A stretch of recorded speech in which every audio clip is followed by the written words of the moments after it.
Well, hello there. I am in the process of building two patio chairs for our back deck. And I got the blueprints and the how-to information from a lady that I found on YouTube, Angela Marie. She has a whole bunch of DIY projects. And what I'll do is whenever I upload this, which is already uploaded because you're seeing it, I'll have in the description down below, I'll have her webpage and a link to her video so that you guys can go check her out. And I appreciate her doing this to give me some gusto to be able to knock this out. You know, with the prices of patio furniture, Kim and I are like, we don't want to pay that. They're wanting too much for what you're getting. So building this out of some good wood. Well, sounds like London is screaming. Hello, Lo. So what we're doing is with this chair, we're using 2x3s, and on the side there's going to be a decorative piece with these 1x3s that we'll put on the side of the chairs. But this is right here, this stack of lumber and a little sweat and whatnot. Right now I just have the skill saw, but Kim and the kids are wanting to get me a miter saw for Father's Day. So I don't know if I'll make all the cuts today. I'm kind of getting some of the cuts done, but what I don't finish, hopefully I'll be able to use my Father's Day gift to finish. So more to come. Okay, welcome back. Been a few days. I had to make a couple more cuts, but after making your cuts, what you want to do is you want to give it a good pre-sanding. So you want to be able to, because since this is lumber wood, you want to be able to get a really good smooth finish on it before you start putting in your pocket holes and before you start assembling it. Gives you a little bit better idea of what you're working with, and it'll prevent stickers, and you don't want anyone sitting on your new wonderful patio chairs and get a splinter and sue you, and then you got to go live in a cardboard box. But I'm just going to go through this one board and give you an idea of what that looks like. So get you a good, there's 3 or 4 different kinds of sanders. You've got your this is a kind of a detail sander. It's really good for getting in the really tight corners. So, and also with this particular one right here at the very front, you can unscrew this, and it has an extension and it comes out, so you can really get detailed if need be. So, you want to give it a good once over. You can come over here, kind of round off the edges, give it a little bit better polished look.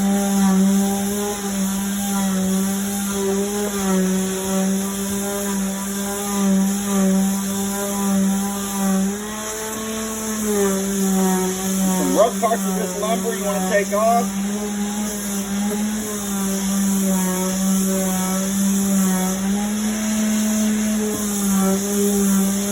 And make sure you do all 4 sides.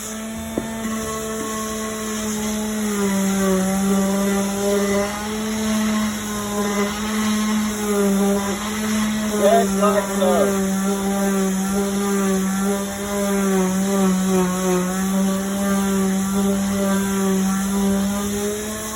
Now, I am not a professional at this by any means. In fact, I think the only other things that I've really sanded is in our bathroom. Sanding off the cabinets to repaint our cabinets.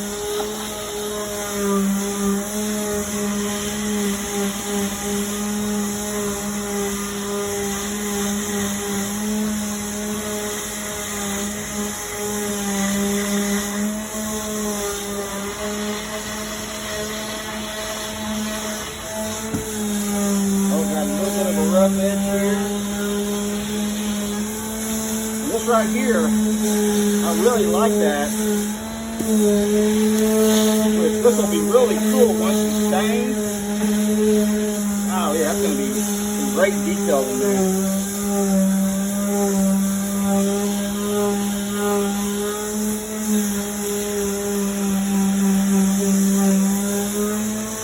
You don't have to spend a lot of time, because once you do your assembly, you're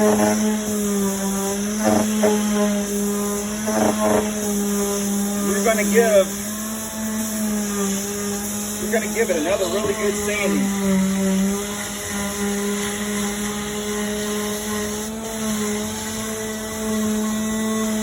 Here, if you got any flakes that naturally are there from the imperfection of the wood, you can go ahead and peel those off. I mean, this wood isn't perfect, but it'll be perfect for you.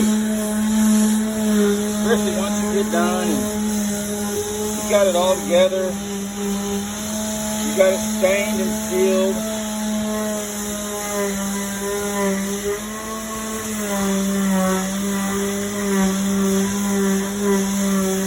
It will be perfect for you.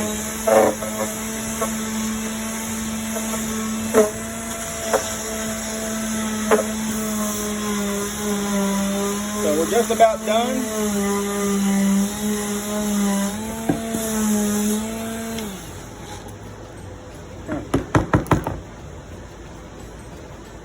Any of that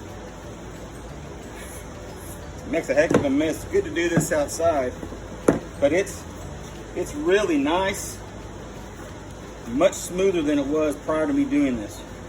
And this is going to really feel good when you're sitting in it. Now what I also do is, I don't know if you can see it, but right here, previously whenever I cut it, I put the measurement of this particular piece of wood so that whenever I'm assembling, I know where this piece goes and what it does. So when you sand it, it does start to, it takes that off because you're really getting down into that next layer of wood. You're taking a little bit off at a time and kind of shaving it down. So you want to get your pencil and so you can keep track of what the size is for this piece by putting that measurement back on there. So I will bring you back the next thing to do after we finish. I have a few more pieces to sand, and then after that, the next thing we're going to do is make some pocket holes with the Craig jig.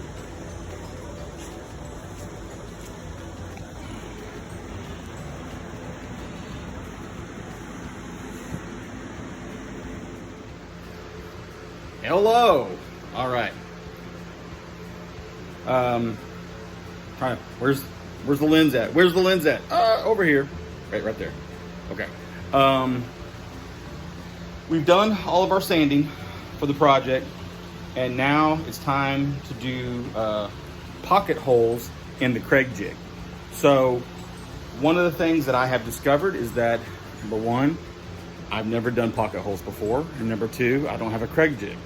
So I went out and found a Craig jig on sale, and so I bought one. And I am no by means an expert because I've never done this before. So here we go. Something really important to look at when you're getting this set up is you want to practice. And for this particular project, what we're wanting is with these 2x3s, it's really important to see that right here on the side, this is where you set the thickness of the wood. So with these 2x3s, this wood is actually about an inch and a half. Over here, we're wanting 1.5 inch pocket screws. So when you get your drill bit on here, you have to put that stop gap at the very end of that drill, and it needs to be basically, when you fit it in this little slot, the tip of that bit should be at 1.5 inches, and then that's how you get that really good measurement and setting up that pocket hole correctly. Also, once you put your wood in, it has a nice little lever here to secure the wood to prevent it from moving around. You can adjust it right here when need be, depending on the thickness of the wood. And then right here is where you loosen this up to adjust the height of your pocket holes. For this project, we're doing 2 pocket holes on each side. So we'll do one in the A hole and one in the C hole, and that'll give us our pocket holes for the project to go forward. Now, it's really important that, especially if you've never done this before, is to practice before you start working on your wood that you're going to use. So, where's my screw up? There it is. Okay, as you can tell here, whenever this, I actually thought I had everything ready, and I got this out. I had it ready to go, and I did not adjust the thickness of the wood right here. I had it all the way down, and so as you can see here, the pocket hole did not work accordingly. So that was a good practice.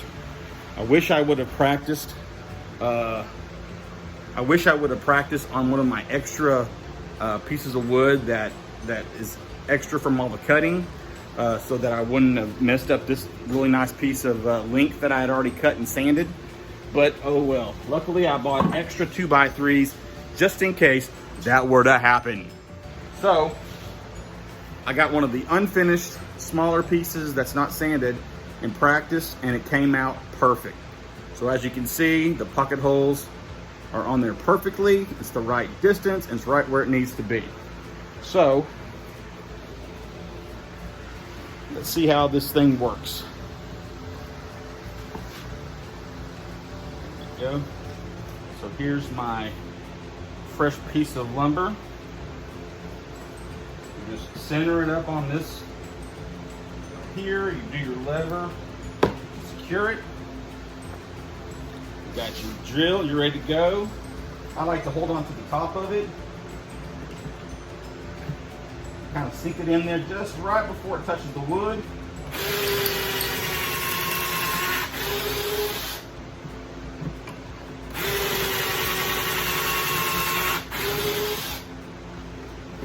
And then it's so easy.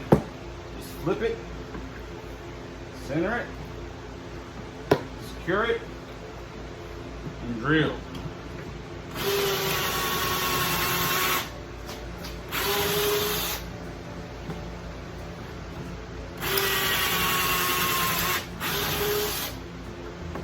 And really, especially because I had on this particular measurement, I had 10 boards, and you get yourself in a little bit, be sure to tap out any of that extra beautiful feeling that was in there. All that is screwed out, but made into some really nice pocket holes for this. But once you get into a rhythm, you're able to fly through that pretty quickly. So I have another set of 12 boards at 24¼ inch. I will knock those suckers out, and then the fun part happens, the assembly, and we will get there in just a minute. Awesome. Okay, well, I started to build my sides. That's the next process. And so as you can see here, I am building 2 chairs. So here is the right side, here is the left side of this particular chair. And I've already done the right side of the second chair. So let's go over here and I'll show you what I've been doing. Okay, that should, woo, movie magic. All right, so what I'm doing is, I've got my tape measure here, and to go up from the bottom, this is the leg, so I want to go toward the bottom of it. So we're going 10 inches high, and then 7½ inches right here, because the 2x3 is actually, instead of 3 inches, it's 2½ inches. So you've got it right there between 7½ and 10 inches there. And I like just to have, just for extra measurement and visual, I'll go ahead and do a line there, line there. And then to see from the side, because I'm going to be, this isn't the right piece of wood, but I'm going to be setting it down like this. So to be able to line it up here, I like just for, always, measure twice, cut once. Same thing when you're drilling, more or less, because you want to keep that kind of same mentality of making sure that since we're building this from scratch, we do not have the luxury of somebody in a factory putting this sucker together and giving us the right areas to screw and measure and whatnot. It's all prefab and done for us already. So with this process, we're needing to do it ourselves. So I'm getting a couple of 2.5 inch deck screws. And then for the cross beams, we're using the 24 1/4. And I like to set it here and kind of just get an idea of where that's going to be. I go ahead and I insert. There we go. Set that in there. I don't know if you can see it, it's a little above the camera, about the top. I'm checking my, make sure that it's we're good to go as far as are we centered. And we are good to go. So apply a little pressure to the top. Do your best with keeping it down.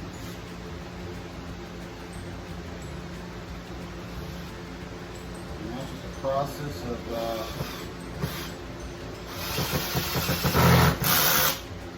getting that sucker in there. The nice thing about drilling once, you can manipulate this side to even it back up. Through that first drilling process, it comes a little skewed. So we're good with that side. So now, we're going to basically do the same thing with this. I'm going to decide which side I want.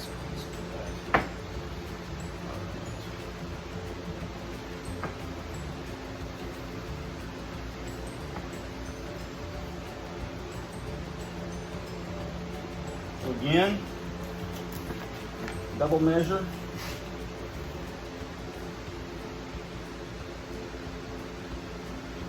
And I probably should have already done this portion of it. I know it's not the most glamorous piece of the video just to sit here while I'm measuring this stuff out.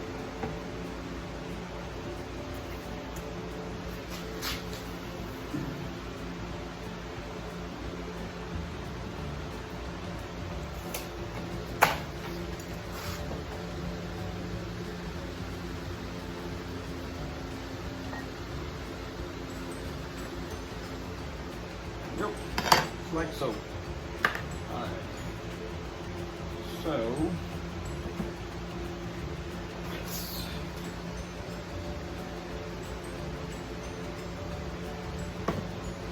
what we got here. Alright. Make sure we're on the right side. That boy's going right there.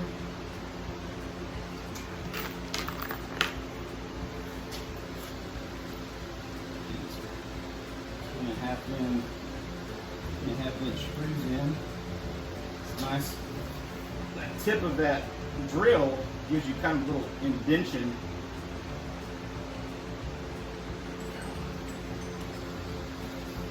Let's check. So we're on center. Yep, we're good. Drill away.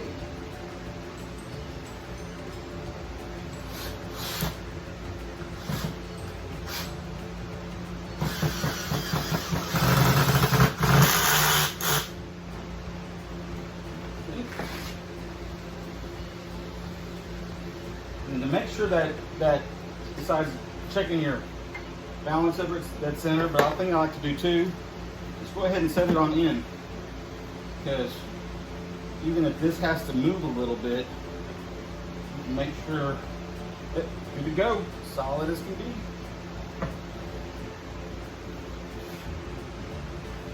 Hope I'm not blocking the camera. No. Maybe a little bit.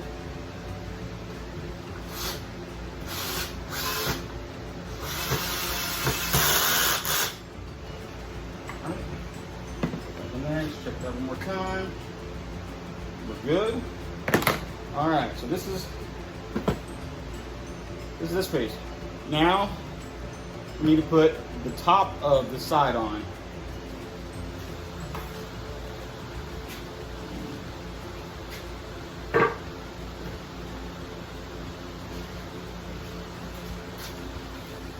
So we get our last 27¼ piece of wood. Now, one thing that I wish I had is I kind of wish I had 2 of these drills, because since I only have the one, I've got to take this one out. Now I got to put this bit in.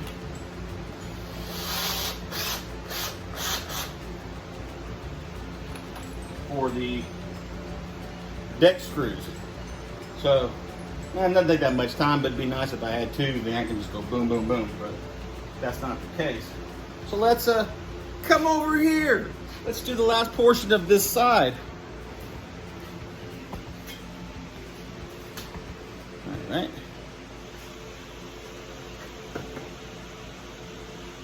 Now it's real important to get this tape off.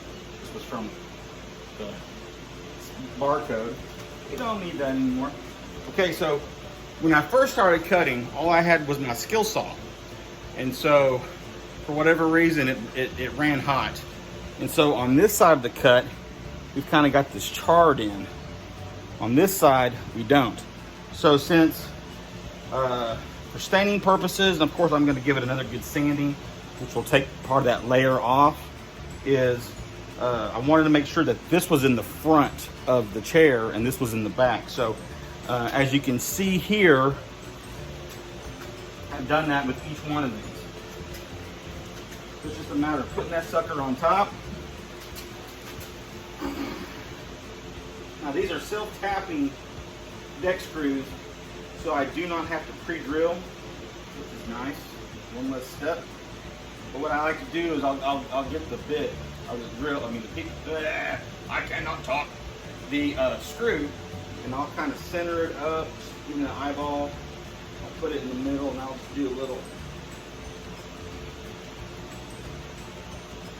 self-tapping, just to kind of give me an idea of where I'm going to be once I get back up. Then we'll come over here, and we will do the same thing. Over here, so center.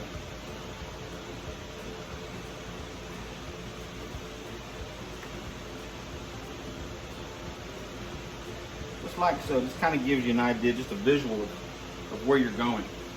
Now, when you drill, you also want to drill into the wood to give yourself a little indentation, and then after we've gotten all the pieces together and the whole thing's been assembled, then we'll get some stainable wood filler, and we will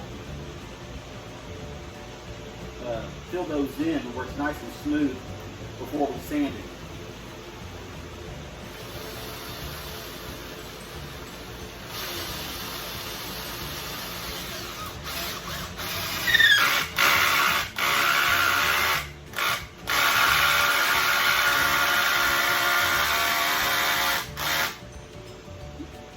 I think there was a knot in there that I hit.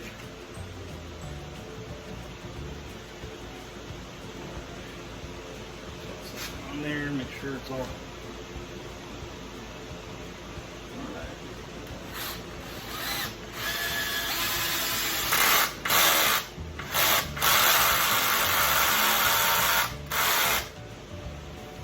All right.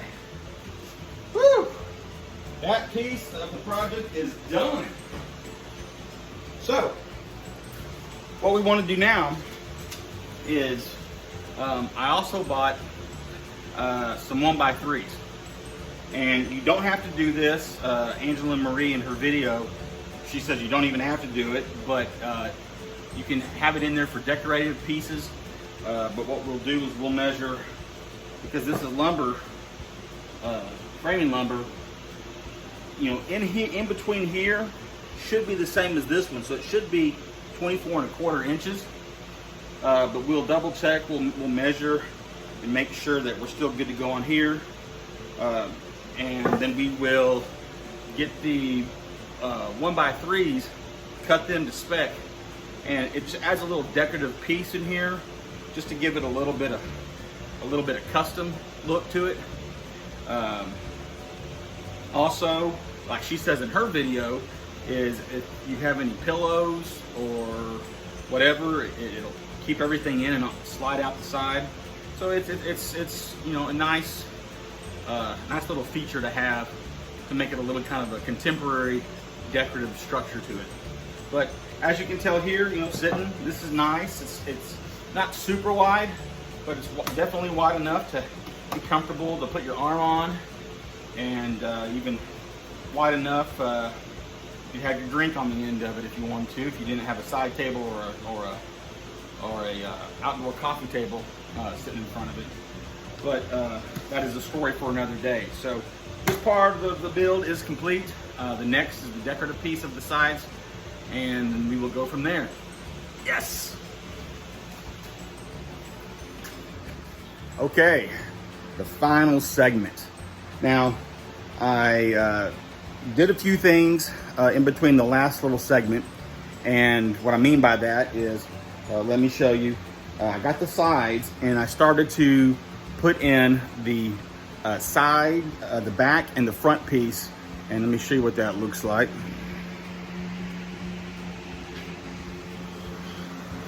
All right, so this is the front. I put that bar there, and you basically, you have the pocket holes to secure those, and then I did the back. So pretty much what's left of this part of the build, the assembly, is your inserts in the sitting area and then the back. So when you're done, what you're going to turn out with is this. So as you can see, using the pocket holes, I secured it from the bottom. Now in Angela Marie's chair, she only put 3 bottom supports. I'm a little bit bigger than Angela Marie, and I wanted to make sure that we had a little bit of extra support there, so I went ahead and put 4. And then of course, then you have the 3 supports in the back, and as you can see with the pocket holes, those have been secured. So really the only thing left is filling in right here, putting in some wood filler and covering up these screw holes, and then a few of the little gaps that are in between, just to give it a kind of a fresh, clean look and to fill those up. And then we will sand that down, and then the final process will then be to stain. So being that the chair is pretty much assembled, let me kind of give you an idea of what it's going to look like with the cushions.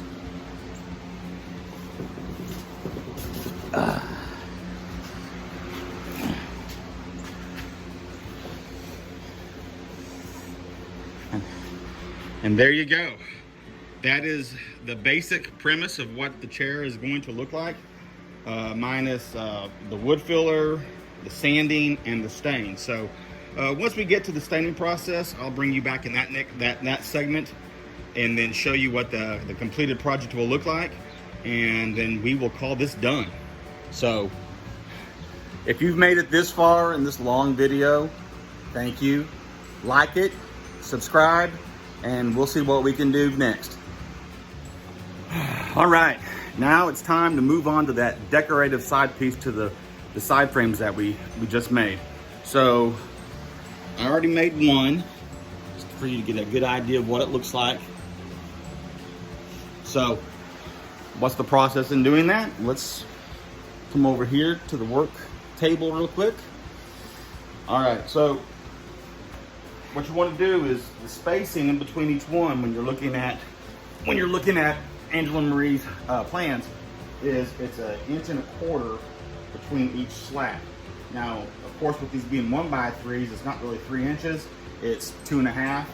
So you've got 1 3/4, 2.5, 1 3/4, and so forth. And you basically want this to be flush with this bottom side of the siding, just like this 2x3 is right here, which will just kind of be aesthetically pleasing to the eye.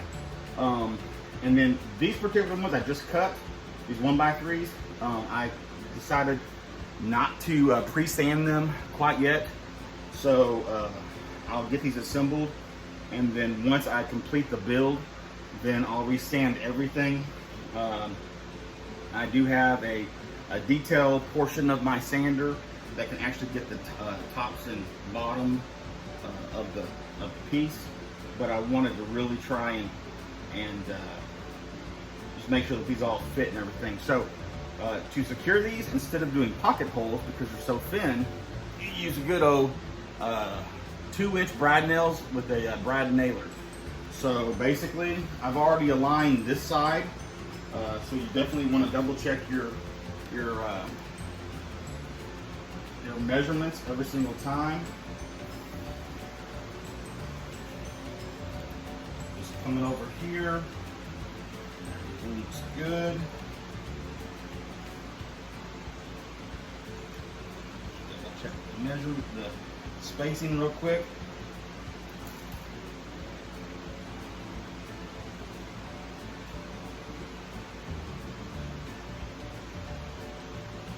Okay, I think for this side we're good.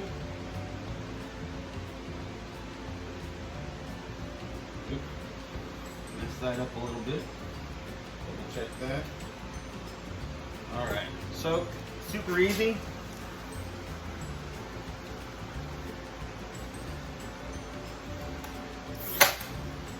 Just 2 nails.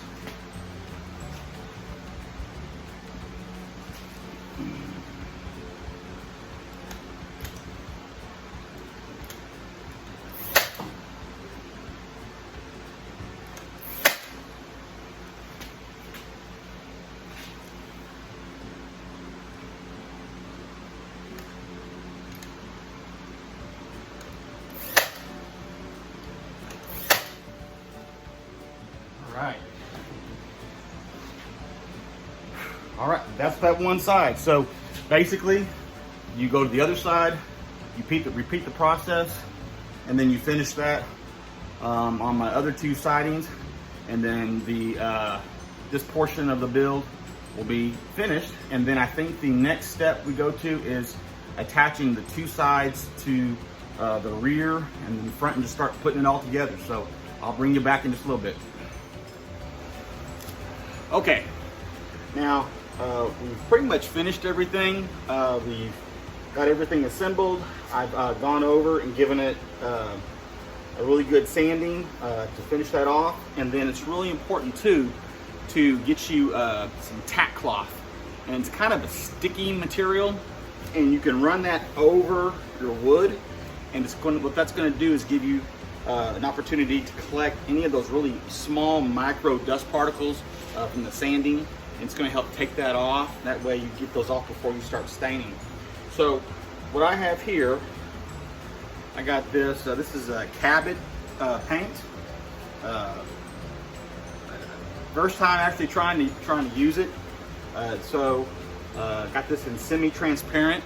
It's for decks and siding, but it's going to be great for outdoor furniture. So there's 2 different methods that I've tried. If you want a much lighter look on it, you can get like an old white t-shirt and use that to stain. I like getting these little foamy brushes. They do a really good job of getting enough on there to get your stain going, and then it's just a matter of applying it. It's real important that when you're staining, what I like to do is get that on there and go with the grain, but try and do real light, long strokes, that almost the length of the wood, to really get that coverage on there to try to make it streak free. This is going to put, the foam brush is going to put a little bit thicker amount of stain on this. We've chosen this, it's kind of like a weathered gray color. I think once we put the second coat on it and it dries, this is going to be really beautiful. It brings out in the wood, you probably can't see it very well on camera, but it brings out some of the blues and the pinks and the actual wood itself. It kind of brings it out and highlights it. So just give it real nice long strokes. Don't do this. What that's going to do is it's going to cause little indentions in here with the paintbrush. So we get this kind of wavy look almost. I don't know if you can see that on there. So if you really want a nice smooth finish, just real nice slow strokes up and down, just the length of the wood. As Bob Ross used to say, we're painting happy trees. It's going to be a beautiful happy forest. That's just a tip of the day for staining. But I'm gonna go ahead and knock this bottom portion out. Staining, I've already done the bottom portion of my other chair, and I'm gonna get this done, let it dry for about 24 hours, and then tomorrow put on the second coat, let it dry, and then I think we're good to go. So see you for one last segment. Well, if you have stayed for the entire journey of this building project, or this rebuilding project, I should say, then thank you so much. I think this has been a little bit longer video than I anticipated. I'm still kind of new to all this, more or less, and so you get the whole smooth process through the whole thing with no editing or nothing. So you get any screw-ups I may have and the whole shebang. So I guess that makes it kind of more real TV than reality TV. But as you can see here, I have both of my chairs completed, stained in this weathered gray stain. I think it turned out great with these blue cushions. So thank you so much for watching. I hope this encourages and inspires you to go out and do your own rebuilding. I don't know what my next project is, possibly maybe either a patio coffee table, or maybe even Angela Marie has her love seat, 2-cushion love seat that goes along the same design as these chairs. So I may tackle that on. I know a future project also is building a bunk bed for my daughter and a platform bed for my son.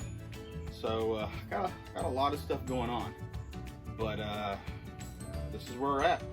So this is the best part of the build, is the enjoyment of it, and no better way to do that than sip it on a nice cold beer and